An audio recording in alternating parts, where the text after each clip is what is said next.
A Federação Espírita do Paraná apresenta 20ª Conferência Estadual Espírita, com o tema Construindo o Mundo do Amanhã, 150 anos de A Gênese.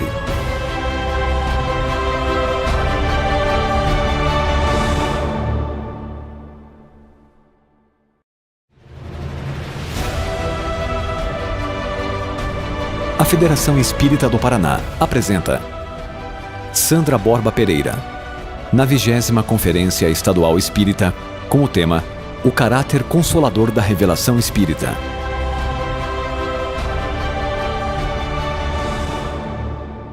Bom dia a todos, desejando que estejamos despertos nesta manhã, segundo dia da nossa 20ª Conferência Estadual Espírita.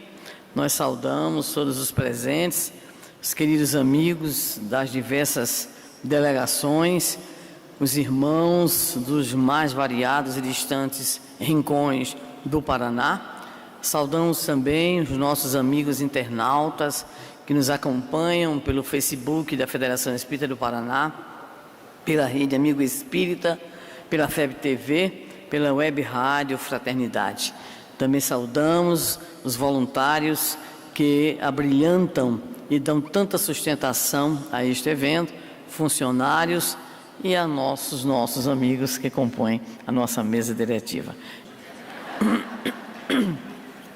Construindo o mundo do amanhã. Dentre as diversas temáticas que se nos apresentaram para escolha, nós direcionamos os nossos esforços no sentido de trazermos algumas reflexões em torno do chamado caráter consolador da revelação espírita. No entanto, sabemos que o primeiro grande consolador que nós tivemos e ainda temos entre nós é Jesus de Nazaré.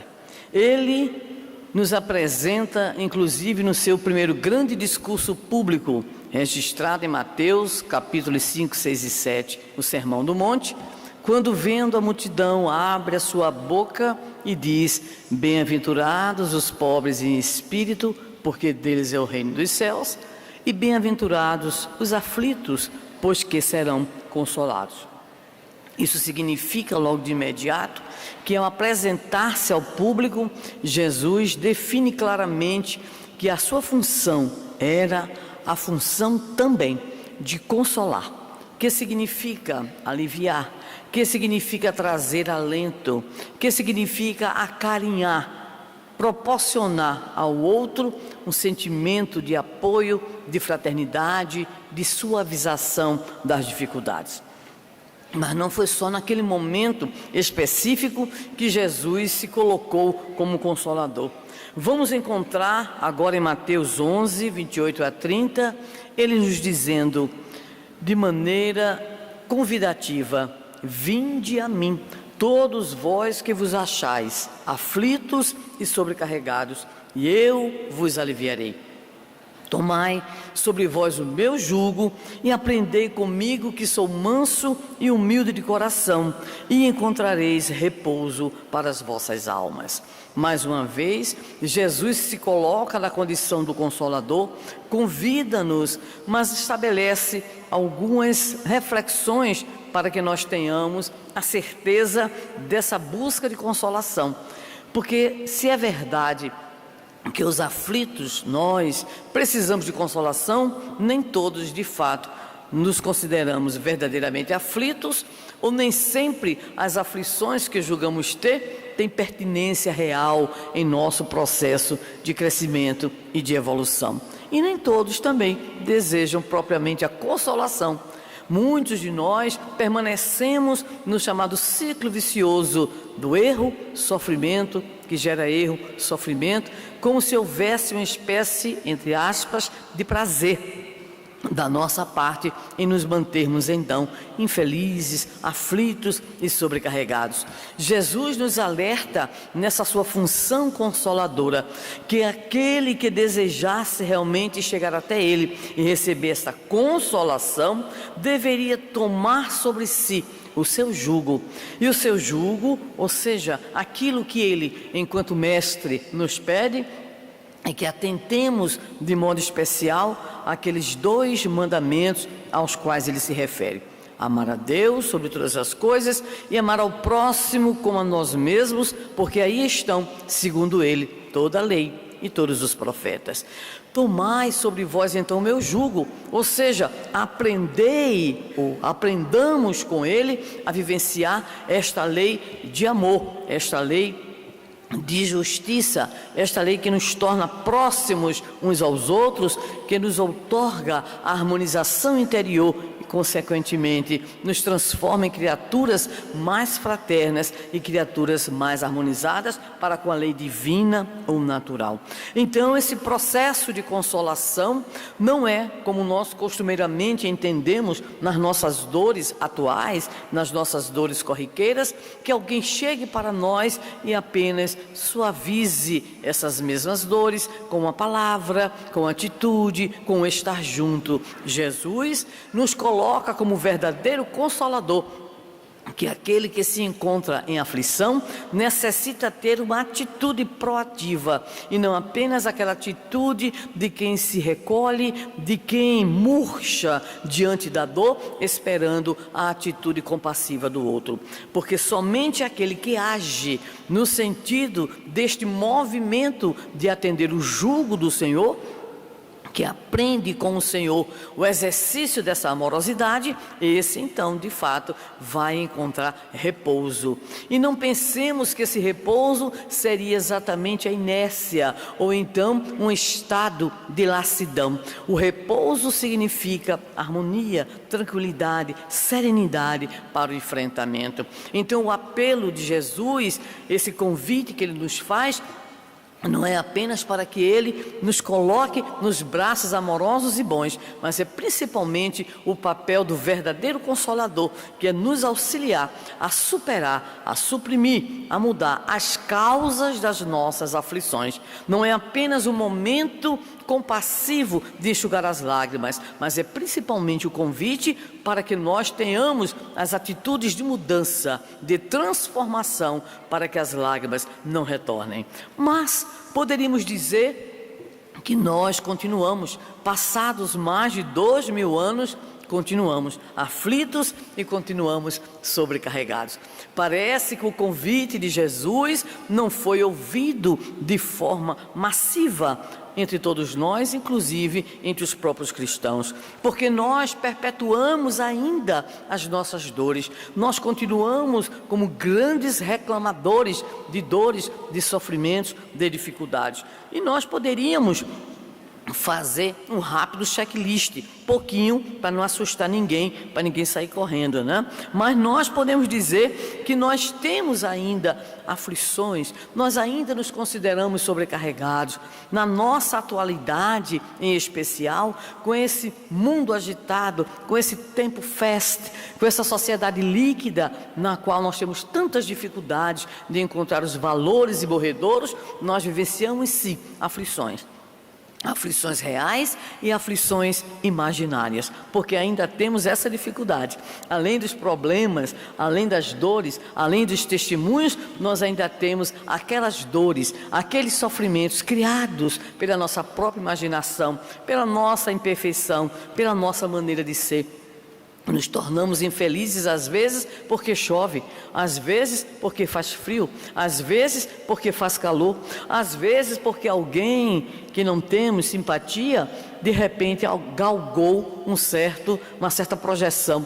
Então nós temos motivos os mais estranhos, paradoxais, para apresentarmos diante de nós mesmos e diante da vida que estamos em dores e em sofrimentos. Mas vamos fazer uma listinha rápida para ver se alguém aqui que está, né, nesse momento conosco, alguém que nos acompanha, se alguém se encaixa em algumas dessas aflições. Tomara que ninguém se encaixe em nenhuma. Mas se não se encaixa é um problema, porque a gente vive num mundo de provas e expiações. Se alguém é capaz de dizer assim, olha, está tão bom que se melhorar estraga, vai precisar de um processo terapêutico imediato, porque está com forte distorção de realidade, né? Então vamos lá.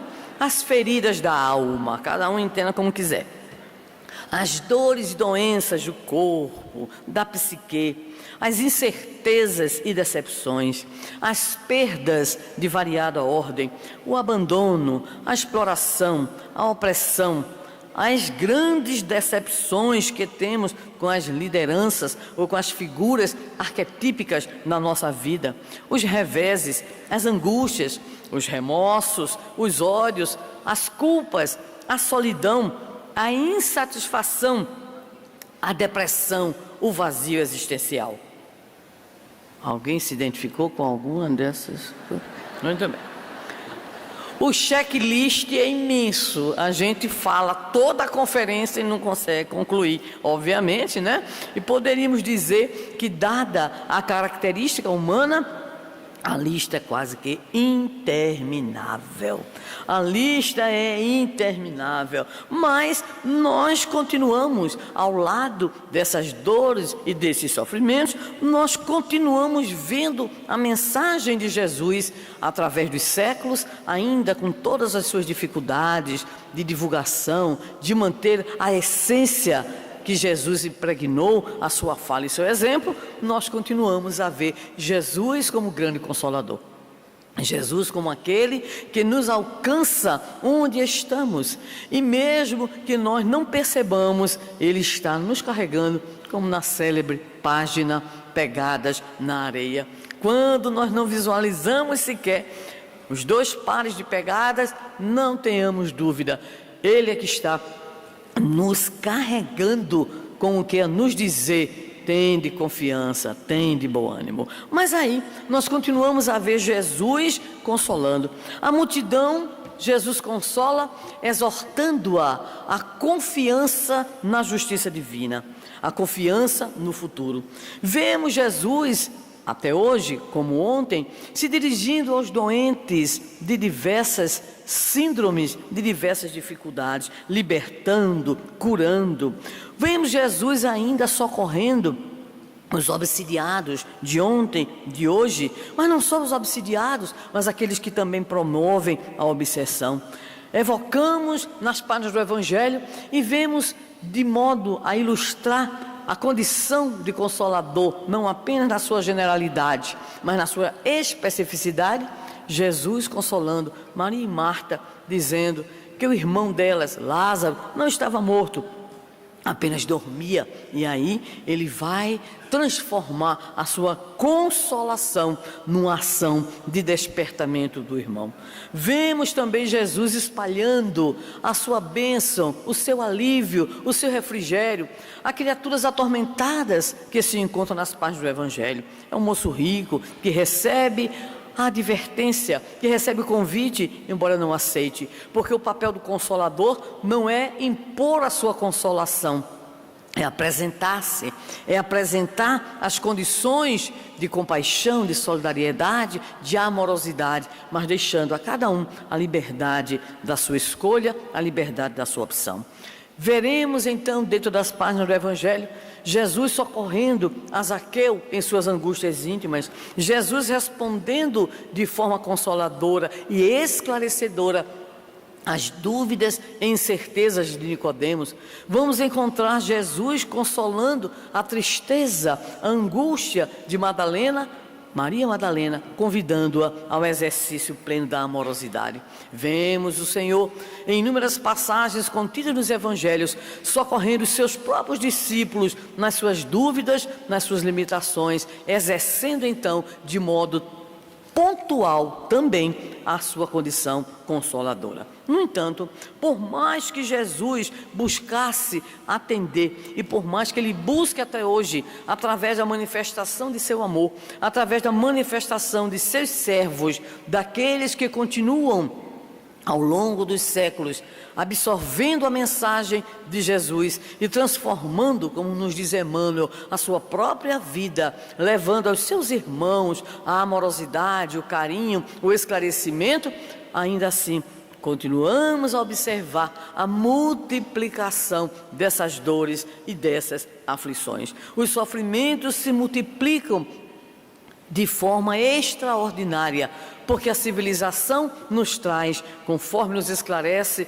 o Livro dos Espíritos, novas necessidades. E essas novas necessidades, as mais das vezes também imaginárias, nos transformam em criaturas profundamente angustiadas pelo ontem, ansiosas pelo amanhã e carregando conosco muitas, inúmeras, incontáveis motivações que não serão atendidas, obviamente, em razão das nossas próprias dificuldades e limitações, bem como em razão de toda uma proposta educativa que a reencarnação nos possibilita para que nós possamos traçar novos rumos, novos caminhos para as nossas vidas. No entanto, a consolação permanece. A consolação enquanto reconforto, enquanto alívio, enquanto alento, enquanto suavização. Jesus, então, permanece através da sua mensagem e através dos seus benfeitores a nos mostrar essa condição que Ele trouxe para nós como o Espírito puro que veio à Terra, como nosso governador espiritual, de nos descortinar a revelação da lei divina natural, nos apresentar como bases do seu pensamento, e dessa revelação, o novo enfoque sobre a divindade, e em especial, a questão da imortalidade da alma, da qual daria Ele mesmo a grande exemplificação. Mas acontece que consolar também ocorre através de promessas, né? Então, aquele que consola, consola por palavras. Jesus consolou por palavras, consolou pelos atos da sua ação propriamente consoladora, mas também pelas promessas. Nesse sentido, conforme já declarado aqui em outra oportunidade, o nosso Divaldo lembrava ontem, que Jesus prometeu aos discípulos que Ele precisaria retornar ao Pai, mas que não nos deixaria órfãos. Ele pediria ao Pai para que mandasse outro Consolador. É a expressão literal que consta no Evangelho. Então nós vamos encontrar em João, em especial no capítulo 14, algumas colocações muito interessantes dessa promessa de consolação que Jesus nos faz. Em João 14:15, nós temos uma pré-condição para a consolação. Jesus diz: se me amais, guardai os meus mandamentos. Não é ficar só chorando. É preciso então o esforço, porque a consolação na ótica cristã, bem como na ótica espírita, não é reativa, mas é proativa. Exige de nós um movimento de mudança, de transformação, de atitude mental, de atitudes corriqueiras, para que nós possamos então extirpar a causa da aflição.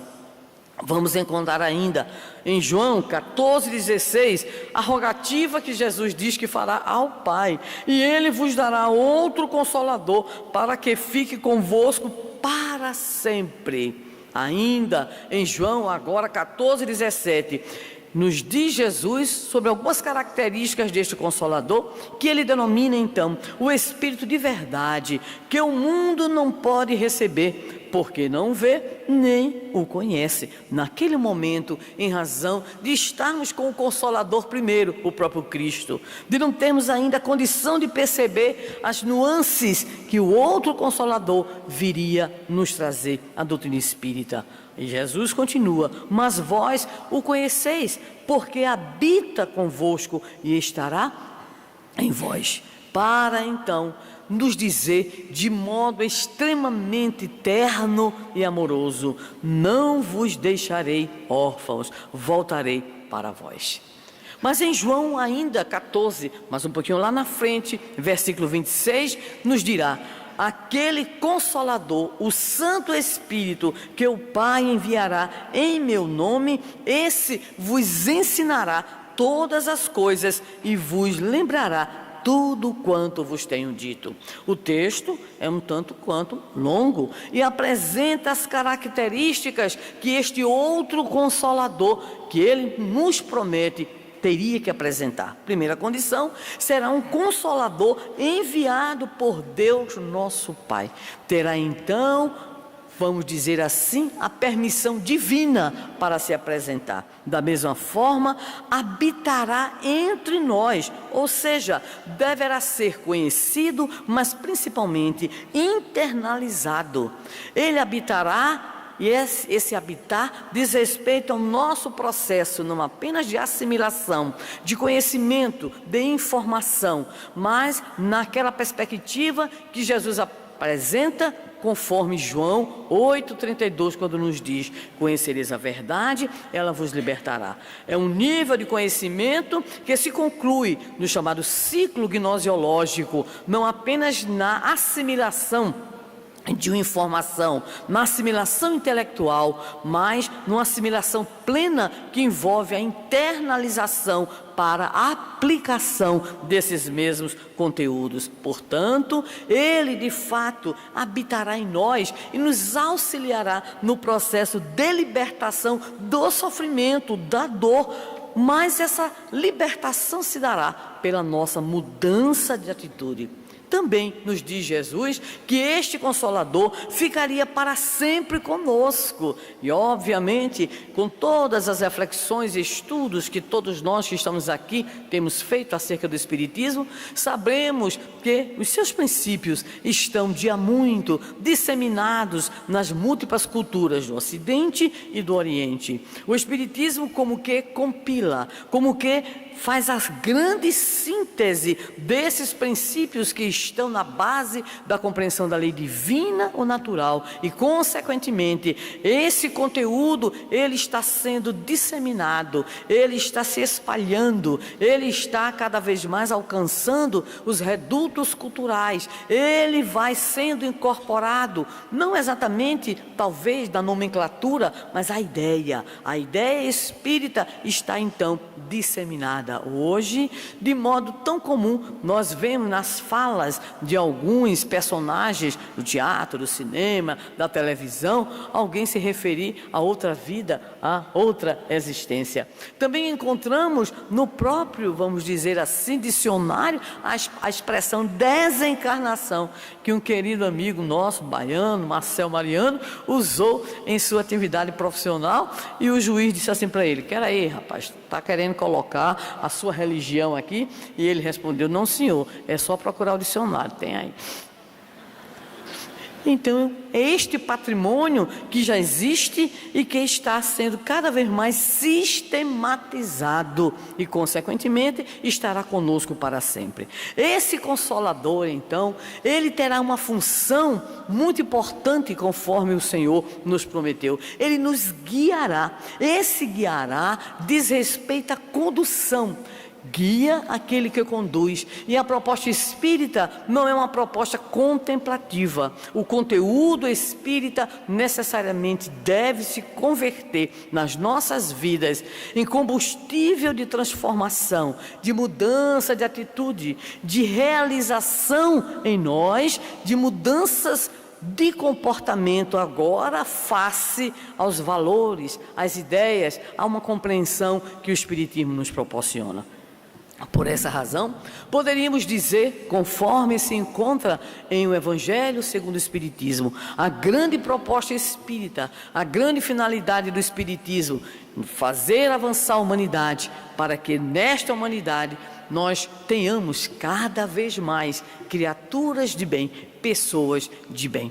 A formação então da pessoa de bem é este grande objetivo, para que o sacrifício da cruz não se faça vão, e para que o conteúdo doutrinário não se transforme em letra morta.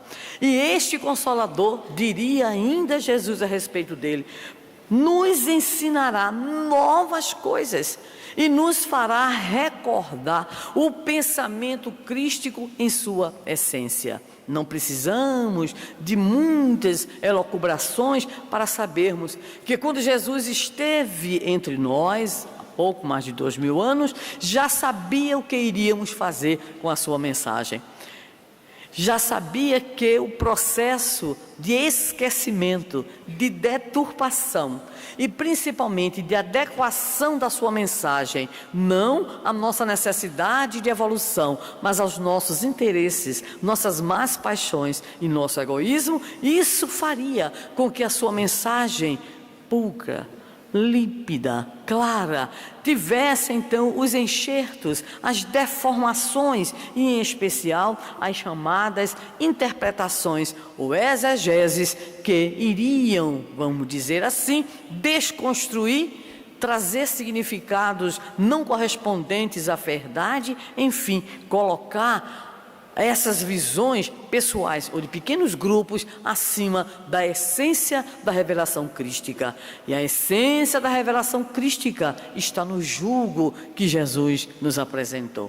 Amar a Deus sobre todas as coisas, amar ao próximo como a nós mesmos. Eis aí a lei e os profetas. Mas o Senhor sabia da nossa profunda dificuldade, e é por esta razão que antes de nos deixar, diria ele, um novo mandamento vos dou, que vos ameis uns aos outros como eu vos amei, se colocando como paradigma, como referência da vivência, da amorosidade, da vivência real da lei. Então, este Consolador está plenamente caracterizado pelo Senhor. Qual o seu papel? Como ele viria, o que deveria realizar. Vamos então dar um salto através do tempo e vamos observar que de fato aqueles que ali estavam com o Senhor, os seus discípulos, Paulo e inúmeros outros trabalhadores da primeira hora, fizeram a sua tarefa, o seu trabalho de divulgação da Boa Nova para além das fronteiras da Palestina. Mas nós vamos também identificar, já no século I da era cristã, as brigas interpretativas, as dissensões entre aqueles que diziam Jesus é isso, Jesus é aquilo. Então desde cedo o problema dos interesses, das visões e em especial o velho problema do orgulho que fazia com que pessoas e grupos quisessem subordinar outras pessoas e outros grupos aos seus padrões então interpretativos. É por isso que vamos identificar ao longo dos séculos da cristandade desvios extremamente comprometedores. Vamos encontrar os enxertos nos textos, as deturpações, as exegeses exclusivistas e excludentes principalmente. Vamos encontrar ações que marcariam profundamente a cristandade, as guerras ditas santas, a Inquisição também qualificada de santa, a intolerância religiosa. Nós vamos então perguntar: e a mensagem do Senhor, em sua essência, o que ocorre? E a exortação de Jesus ao amor, o que aconteceu? O que acontece é, sem dúvida alguma, o fruto da ação humana, que não consegue levar adiante a mensagem, a essência, que não consegue vislumbrar a grande missão e a grande tarefa da Boa Nova entre nós. Enfim, é o velho homem, o homem ainda repleto de egoísmo, de orgulho e de vaidade, que quer que prevaleça o seu ponto de vista e quer a adequação das coisas de Deus aos seus próprios interesses e às suas próprias visões. Como se não bastasse, vamos encontrando ao longo dos séculos, cada vez mais, a separação da ciência e da religião, como que criando na criatura humana uma atitude nitidamente esquizofrênica, quando nós não conseguimos unir, quando nós não conseguimos unificar, quando nós não conseguimos ter uma visão de totalidade. É por essa razão que nós vamos encontrar nessa brecha o avanço de algo extremamente difícil e perigoso, o avanço das ideias materialistas. Inicialmente, ideias que seriam como que até exceção, desde o mundo antigo, da antiga Grécia, mas são essas ideias fruto muitas vezes das decepções, das visões de incoerência do comportamento humano, que diz, mas que não faz o que diz, que propaga, mas que não vivencia o que propaga. É como a imagem que temos do filme Giordano Bruno, o grande sacerdote, muito além do seu tempo, que defendia, entre outras ideias, a pluralidade das existências e a pluralidade dos mundos habitados, preso que foi pela chamada Santa Inquisição. É então chamado, entre aspas, a beijar um crucifixo incandescente, e ele olha para os seus algozes e diz: não foi isso que Jesus propôs. Não podemos alcançar o amor de Jesus através dessas práticas. Então essas incoerências, essas iniquidades seriam em grande parte, ao lado obviamente do orgulho, das más paixões, responsáveis pela disseminação junto às massas das chamadas ideias materialistas, que estão inclusive presentes, por incrível que possa parecer, nas nossas próprias hostes religiosas e cá entre nós, até mesmo nas nossas fileiras espiritistas. Então, o materialismo apresenta-se como uma opção, como uma carta de intenções e principalmente como uma proposição de se viver o aqui e o agora, como se o homem não fosse de fato o Filho de Deus, criado simples e ignorante, sendo imortal e consequentemente destinado à perfectibilidade.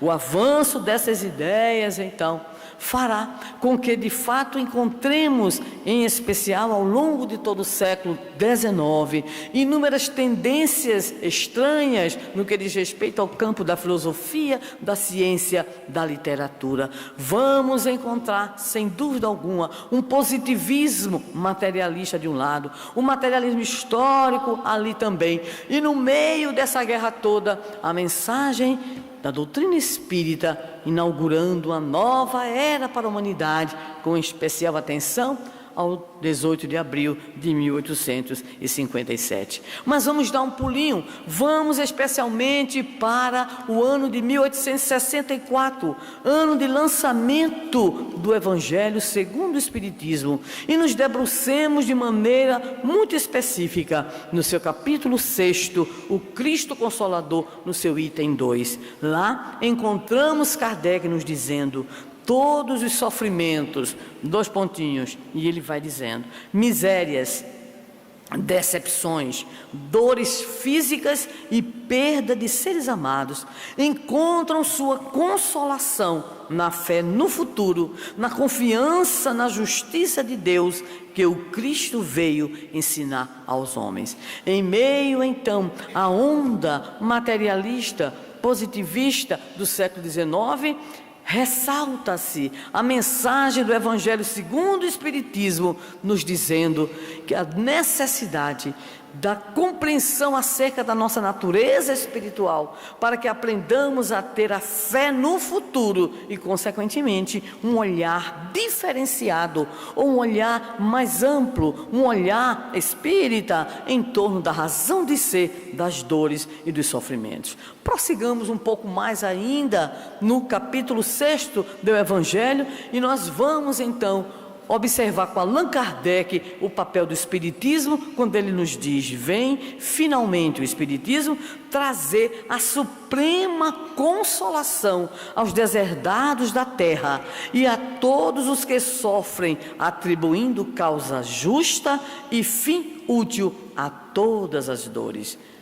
Lembra-nos então que disse o Cristo, com certeza, capítulo 5 de Mateus, Sermão do Monte, ao qual nos referimos: bem-aventurados os aflitos, porque serão consolados. Mas não tem como evitar a pergunta que surge naturalmente: mas como pode a criatura sentir-se feliz se não sabe porque sofre. Aí está, de fato, a grande característica consoladora para o homem do século XIX, XX e para os séculos que virão.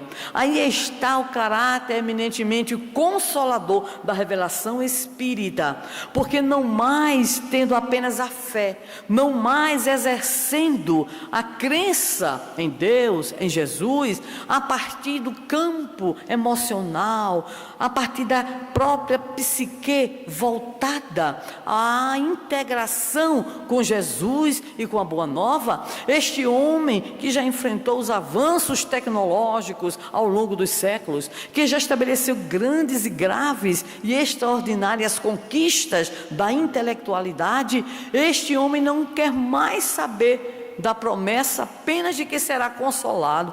Primeiramente ele tem que fazer a pergunta que ele faz: vou ser consolado quando mesmo? Quando será?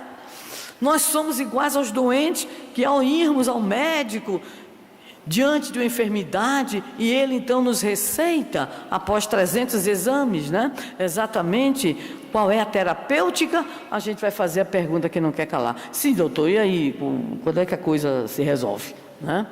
E obviamente aquelas doenças que poderão ser dirimidas rapidamente, algumas outras que dependerão, em sua grande maioria, não apenas das medicações, dos tratamentos, mas da cabeça da criatura, das atitudes da criatura. E há também aquelas que estarão conosco até o final dos tempos, E outras que são tão graves que a gente desencarna por causa delas, passa um tempinho e reencarna com elas de novo, até aprendermos o que é que elas têm a nos dizer. Então, esta criatura que está ao longo do tempo nas diversas paisagens reencarnatórias, exercendo a sua capacidade de aprender, desenvolvendo o seu livre arbítrio, agregando experiências, esta criatura quer saber não apenas quando alcançará a consolação, mas há uma pergunta mais grave ainda, que é: e por que é que eu estou nessa aflição? Qual é a razão de ser desta minha dor, desta minha perda, desta minha decepção? Enfim, qual a razão do sofrimento? E o caráter eminentemente consolador da revelação espírita vai nos alcançar neste caminho, nos mostrando a razão de ser da dor e do sofrimento. Dor e sofrimento não é a brincadeira do divino que quer nos testar, não é a ação do divino que quer nos castigar, como se pensava anteriormente. A doutrina espírita vem nos dizendo que somos nós os artífices de algo que nós conhecemos tão bem hoje, graças ao Espiritismo: destinação. Somos os que tecemos a rede das nossas próprias experiências e, consequentemente, nós estamos ao longo do nosso processo evolutivo, que se dá pelas múltiplas experiências reencarnatórias, construindo a nossa felicidade ou a nossa desdita. Estamos tecendo com os fios dos nossos conhecimentos e das nossas atitudes a rede, quer seja a boa, a melhor que tem, que é a nordestina que a gente fica, mas também estamos criando a rede de intrigas, a rede de sofrimentos, rede essa que a gente quer se libertar. E que a doutrina espírita vai nos dizendo: não é num passe de mágica, não é dizer: Senhor, eu agora creio em Ti, ou então não é dizer: olha, eu vou ser melhor amanhã. Não, é necessário entender e vir em nosso socorro a contribuição da codificação, em especial do livro Céu e Inferno, Código Penal da Vida Futura, a nos dizer da nossa profunda necessidade de arrependimento, claro, mas principalmente de reparação. Existe então agora uma nova paisagem para o sofrimento. Ele não é apenas algo que ocorre naturalmente no mundo de provas e expiações, naturalmente porque somos espíritos imperfeitos e limitados, mas o sofrimento terá então uma função eminentemente pedagógica. A gente sofre para se redimir, a gente tem dores para identificar onde está o nosso equívoco, significando, pois, dizer que agora então a consolação vai chegando de forma mais direta para nós, não apenas enxugando as nossas lágrimas, mas nos dizendo o porquê dessas lágrimas e nos apontando o caminho para que essas lágrimas não continuem a brotar dos nossos olhos. É aí então que esta compreensão vai proporcionando à criatura a chamada fé inabalável no futuro, a certeza na justiça divina, e é principalmente um outro olhar que muitos, inclusive lá fora, dizem a respeito dos espíritas, que nós somos meio tantãs, né? Que nós somos meio masoquistas, que gostamos de sofrer, mas não é isso, é o outro olhar, é o olhar de quem entende o papel daquela situação vivenciada. Imaginemos o atleta olímpico, quanto sacrifício para uma prova, por exemplo, dos 100 metros rasos, né? 10 segundos. Não é verdade? Então, é necessário entender que papel é esse desenvolvido ou desempenhado pela dor e pelo sofrimento. É, muitas vezes, para endurecer os couros, como a gente diz lá no Nordeste, né? É para que as nossas fibras, elas sejam de fato desenvolvidas, animadas, mas é também para que nós aprendamos com essas dores, com essas dificuldades, a fazermos um exercício constante de fé. Fé na vida, fé no homem, fé no que virá. Porque nós temos a certeza de que criados que fomos simples e ignorantes, passando por todas as experiências que nos facultam o desenvolvimento do livre-arbítrio, aprendendo, resgatando, aprendendo e crescendo nesse processo que é o processo pedagógico divino da nossa perfectibilidade, vamos entendendo que as palavras de Jesus contidas em Mateus 5,48 não eram ilusão, quando o mestre define a grande finalidade da existência humana e da educação ao dizer de forma imperativa: sede perfeitos, como perfeito é vosso Pai Celestial. O sofrimento entra aí como estratégia necessária para que busquemos esse próprio processo de aperfeiçoamento, e aquele que novo olhar tem sobre a dor, sobre o sofrimento, começa a ter uma perspectiva diferenciada acerca da felicidade vindoura. Essa felicidade que um dia chega, pode demorar, mas chega. Ela então trará algumas atitudes fundamentais para que tenhamos a nossa consolação. Vamos apenas identificar 3. Paciência. Paciência. Oh, coisa difícil, né? Qualquer problema, vai lá para o Evangelho. A dor é uma bênção que Deus envia aos seus eleitos. Aí a gente chora, né? Ô Senhor, não queria que tu me escolhesse. Não, mas, né? A gente vai aprendendo. Vamos lá, resignação. E nós acrescentaríamos a irmã, obediência. Consentimento da cabeça, consentimento do coração. Mas o mais importante é que paciência, obediência e resignação diante do sofrimento deverá então nos tornar, prestemos atenção, criaturas corajosas. Corajosas. Porque nós somos frouxos. A frouxidão nos caracteriza como seres humanos. Muitas vezes é um sofrimento tão pequenininho diante de tantos outros bem maiores dos nossos irmãos e humanidade. E a nossa incompreensão, nosso egoísmo, tantas e tantas vezes nos tornam cegos diante das nossas necessidades e principalmente diante do sofrimento e dor muito maior do que a dos outros. Conclui Allan Kardec: assim, o Espiritismo realiza o que Jesus disse do Consolador prometido. Foi o que Jesus disse? Conhecimento das coisas, fazendo que o homem saiba de onde vem, para onde vai e por que está na terra, terra, um chamamento aos verdadeiros princípios da lei de Deus e consolação pela fé e pela esperança. Mas nós já podemos. 1864, a gente pula para 1868. É lançada então a obra A Gênese. E em seu primeiro capítulo, nós nos deparamos com o caráter da revelação espírita. Todo um conjunto de lúcidas afirmativas e argumentações de Kardec em torno da revelação espírita e de seu caráter consolador.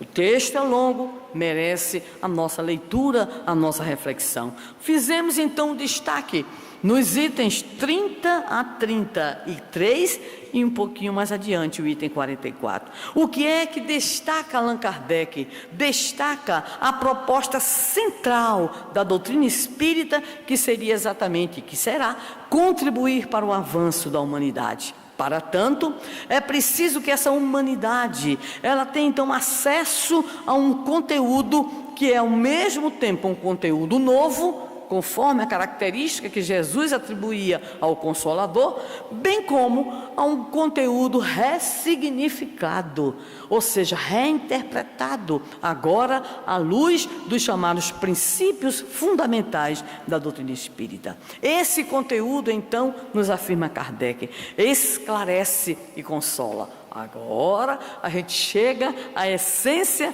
desse Consolador prometido. Ele consola não apenas porque acarinha, porque alivia, porque nos toma nos braços, mas consola porque esclarece. Esclarece, nos fazendo mudar então a atitude mental, nos proporcionando conteúdos reflexivos para que nos debrucemos sobre os eventos da nossa vida, sobre os fatos da nossa vida, procurando interpretá-los então à luz dessa ferramenta que é a doutrina espírita em nossas vidas. Nos diz então, nos itens 30 a 33, nesse primeiro capítulo de A Gênese, o que é que o Espiritismo fornece ao homem enquanto conteúdo de compreensão da vida. O que é que nós passamos a saber a partir do conhecimento espírita. Vamos lá, de onde viemos, para onde vamos, porque estamos na Terra. Há quem ache que está em turismo, não é? Há quem ache que está apenas vivenciando a experiência do Vale de Lágrimas. Há quem também considere que está para empurrar a vida. Por isso, tão comumente, quando encontramos algumas pessoas e perguntamos como vai, a pessoa diz assim, como a vida quer.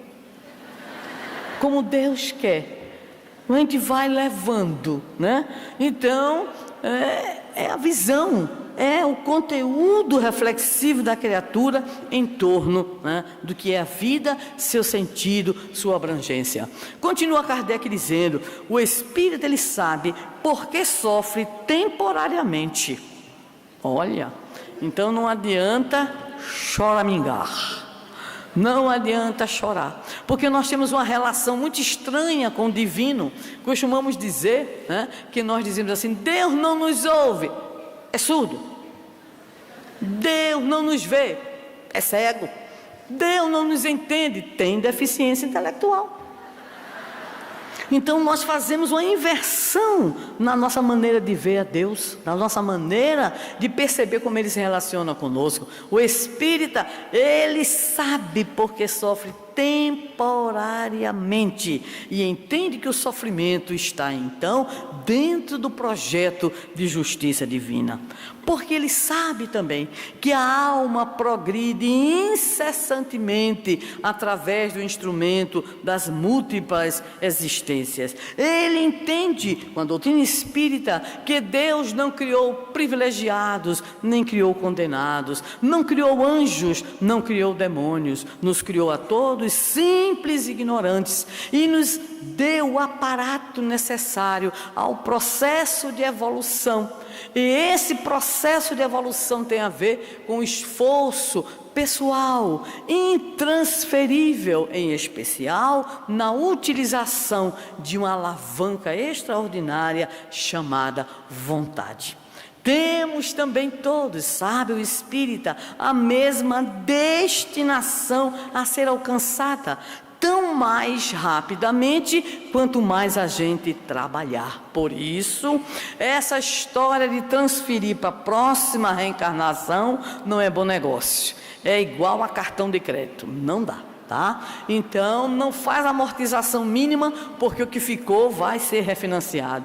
Aperta o cinto de lá, aperta o cinto de cá e tenta ver o que é que faz para poder então seguir adiante. Também o espírita sabe, não há criaturas deserdadas, não há criaturas esquecidas. Também sabe, pela imortalidade da alma, pela comunicabilidade dos espíritos, pela reencarnação, que nós estamos em trânsito nesse grande processo que vivenciamos atualmente, processo este no qual entramos, conforme o Livro dos Espíritos nos diz, sempre com o objetivo de progredir. Questão 167 do Livro dos Espíritos, finalidade da reencarnação. A primeira palavra que aparece na resposta do Espírito de verdade, expiação. Aí o povo fica logo apavorado. Ai, meu Deus do céu. Mas expiar, com X, né? Porque o espírita gosta muito de expiar, com S, né? Mas o expiar com X diz respeito a assumir a consequência do que fez. Você expia com X porque você escolheu. A plantação é livre, mas a colheita é obrigatória. Por isso, não podemos choramingar, nós espíritas, o filho ou a filha problemática. É meu inimigo do passado. A gente diz logo.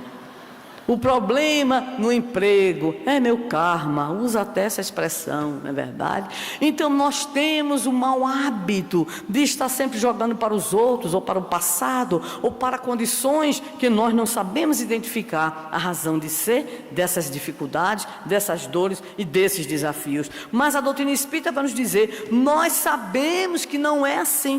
O espírita tem, nos diz Emmanuel, na mensagem 61 do livro Vinha de Luz, um patrimônio de conteúdo muito acima do comum na Terra. E nós seremos então também indagados acerca da responsabilidade que temos a partir deste conteúdo, conforme Jesus já havia nos dito, muito se pedirá a quem muito se deu. Quais são, finalmente, as consequências desse caráter consolador da doutrina espírita pelo esclarecimento que o Espiritismo nos dá acerca da razão de ser, da dor, do sofrimento, da sua condição de metodologia divina, de processo terapêutico, de recurso de evolução? Primeira coisa, força moral. Quando nós vemos essa expressão, nós nos lembramos de Ivone Pereira, nós nos lembramos da nossa Amália Franco em suas grandes lutas, da senhora Benedita Fernandes em Araçatuba. Por que não esquecer o nosso Jerônimo Mendonça em Tuiutaba, o nosso Chico, o nosso Divaldo, o nosso Raul homenageado, e fora os anônimos companheiros espíritas que encontram força moral, em especial para estancar as causas das dores. Estamos chorando, estamos vivenciando nesse momento a dor, a problemática, a doença, a decepção, a deserção, mas é a nossa experiência, é o nosso momento de fortalecimento. E vamos dizer, nós que aqui estamos, nós que acompanhamos virtualmente esses momentos, tudo passa, isso também vai passar. É a força moral que vai nos trazer como consequência a coragem de enfrentamento, não no sentido da resignação e da obediência só, que já é muito difícil, né? Mas principalmente a coragem de mudar, a coragem de dizer a nós mesmos que estaremos estancando as causas das nossas dores por uma nova mudança, ou por uma mudança que vai nos conduzir realmente a uma saúde integral, a uma harmonização voltemos a Emanuel, evocando Paulo. Nova criatura o homem se torna no contato e principalmente na aceitação da mensagem do Cristo em sua vida. Então, esse fortalecimento moral, essa coragem de enfrentamento vai nos proporcionando assim o que denominaríamos a confiança no futuro. A confiança no futuro. Quantos de nós não conhecemos os anônimos trabalhadores, as anônimas criaturas que nos têm dado ao longo do tempo, a exemplificação desse conteúdo espiritista, deste conteúdo de esclarecimento e de libertação. Assim, nós poderíamos dizer, neste momento, o Espiritismo é Jesus de volta.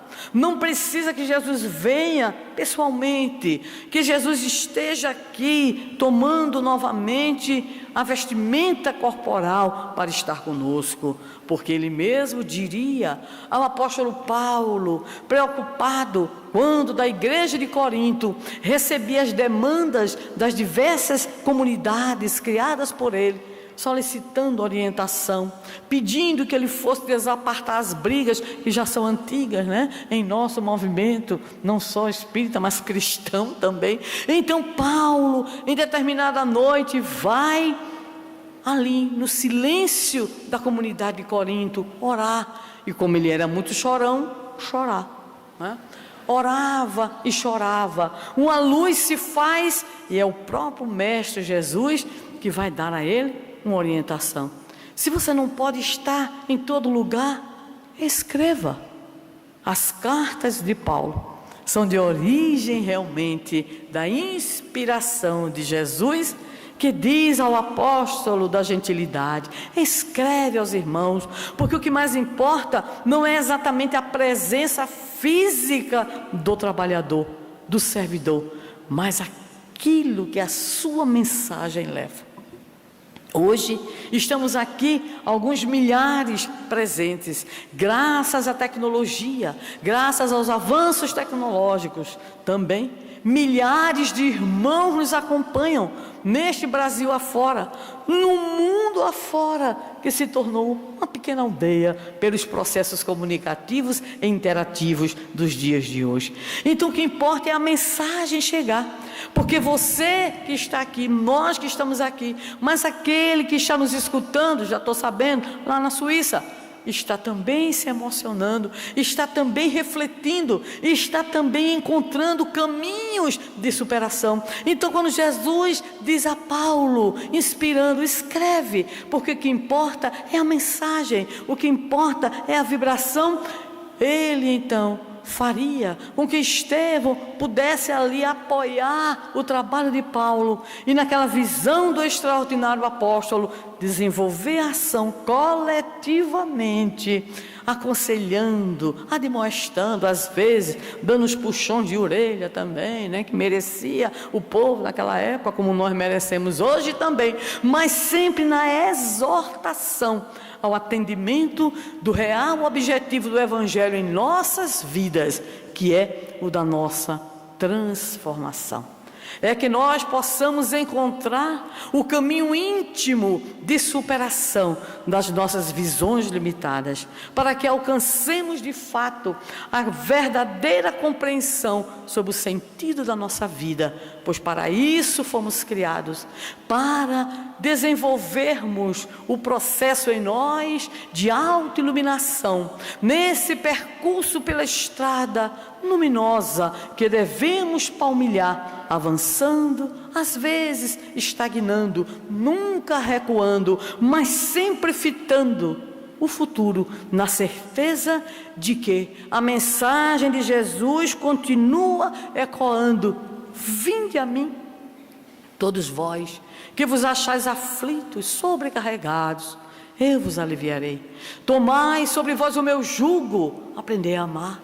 Aprendei comigo, que sou manso e humilde de coração, e encontrareis repouso para as vossas almas. Que possamos então, nesses momentos e nesses dias da 20ª Conferência Estadual Espírita do Paraná, magno evento, talvez o de maior alcance nas hostes espíritas, bendizermos a doutrina espírita, bendizermos a oportunidade de identificarmos a nossa situação de filhos de Deus, identificarmos a razão de ser de aqui estarmos, identificarmos a razão de ser das nossas dores, para que possamos também bendizer essas dificuldades, na certeza de que o Consolador está entre nós, nos carregando nos braços, aliviando-nos, reconfortando-nos as dificuldades e dizendo de modo bem incisivo, embora baixinho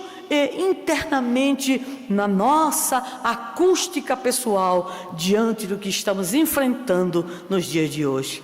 Tende bom ânimo, disse Jesus, no mundo tereis aflições, eu venci o mundo. Que possamos vencer também com esclarecimento e com consolação, na certeza de que tudo passa, só o bem e o amor são eternos. Que Jesus nos abençoe.